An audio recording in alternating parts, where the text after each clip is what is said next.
Welcome to ResNexus. In this video, we are going to cover how to use the waiting list. This is a good way to make a note that the guest is interested in this room for a specific day. This could be because the guest is not yet ready to book or the room is already occupied. You will navigate to the waiting list by going to the grid and selecting Waiting List. To add a guest to your waiting list, you will sign into ResNexus and select the grid. From there, you will click on the waiting list towards the top of the page, then select the boxes for the rooms and dates your guest is interested in, and click Quote. This will show you a summary of the reservation quote, including total and taxes. This will also allow you to change the rate and number of guests, as well as add retail items, discounts, or packages. Click Save Quote.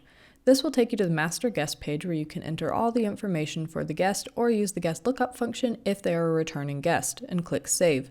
This will take you to the confirmation page of the reservation. You can send a confirmation email to your potential guest to provide them a copy of the quote for their information. It will clearly state in red this quote is for informational purposes only and will state the expiration date on the quote. You can also navigate to the summary page where you will find the option to convert to a reservation, change the expiration date, or delete the quote. You can click the View Waiting List button to go back to your waiting list page. Now you know how to use the waiting list in ResNexus. Thank you for learning more about ResNexus.